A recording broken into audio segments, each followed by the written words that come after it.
আসসালামু আলাইকুম। প্রতিদিন সন্ধ্যায় বাচ্চাদের আবদারে আমার নাস্তা বানাতে হয় কিছু না কিছু তাদের পছন্দের আইটেম। আজকেও তার ব্যতিক্রম ছিল না। যেই বলা সেই কাজ। তো এখানে আমি মোমো বানানোর জন্য সব কিছু নিয়ে বসে পড়েছি।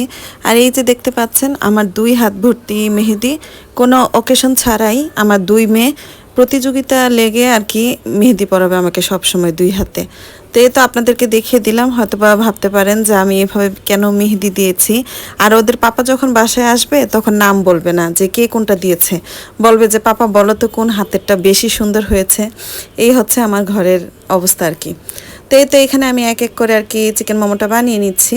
তো কিভাবে ভাজটা দিচ্ছি দেখে হয়তো বা আপনারা বুঝে নিতে পারবেন। আর মোমোর ভাজটা কিন্তু যার যার মানে পছন্দ অনুযায়ী যে যেভাবে আর কি পারে।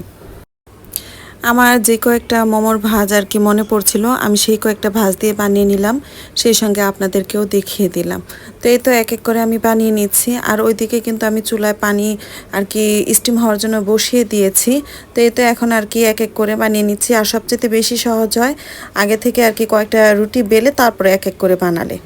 তো এই তো এক এক করে বানিয়ে নিয়েছি। আর এখন এই তো আমি স্টিম দেওয়ার জন্য আর কি নিয়ে নিচ্ছি। আর এখানে আমি রাইস কুকারের উপরে যে চালনিটা বা ছাঁকনিটা থাকে সেটাতেই কিন্তু স্টিম করছি, কিন্তু চুলাতে। তো এই তো এখানে আমি একটা চিলি ওয়েল বানিয়ে নিব, আমি আমার মতো করে বানাচ্ছি। তো এখানে আমি শুকনো মরিচ নিলাম, রসুন নিলাম, সেই সঙ্গে আমি একটু দিয়ে দিব লবণ, হালকা একটু চিনি, দিয়ে দিব শুকনো মরিচের গুঁড়ো। তো এই তো সব কিছু মিক্সড করে সেই সঙ্গে আমি অয়েলটাকে আর কি গরম করে এর মধ্যে ঢেলে দিব। আর হ্যাঁ, বলতে ভুলে গিয়েছিলাম, এখানে দিয়ে দিয়েছি 1 চামচ পরিমাণ সাদা তিল। তো এই তো সব কিছু মিক্সড করে নিয়েছি। ওইদিকে আমার তেলটাও কিন্তু গরম হয়ে গিয়েছে। তো এখন এটাতে আর কি ঢেলে দিচ্ছি। তো প্রত্যেকবার আমি মোমো বানালে সস দিয়েই খাই, টমেটো কেচাপ দিয়ে আর কি। তো বাচ্চারাও খাই, এবার ভাবলাম যে একটু এইভাবে চিলি অয়েলটা বানিয়ে দেখি খেতে কেমন লাগে। ভয় আর কি খেতে চাই না, যেহেতু গ্যাসের প্রবলেম হয় অনেক। তো এই তো আমার মোমোটা কিন্তু হয়ে গিয়েছে রেডি। তো এখন আর কি খাওয়ার পালা। তো এক এক করে আমি আর কি মোমোগুলোকে তুলে নিচ্ছি। আর বাচ্চারা তো ওইদিকে ধৈর্য আর ধরতেই পারছিল না, বলছিল যে কখন হবে কখন হবে।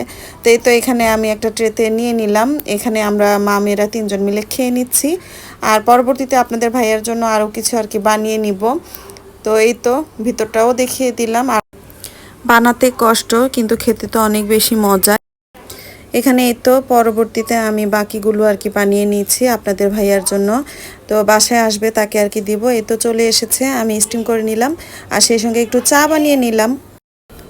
আর এই চিলি ওয়েলটা একবার হলেও ট্রাই করবেন, আমার কাছে তো বেশ ভালো লেগেছে।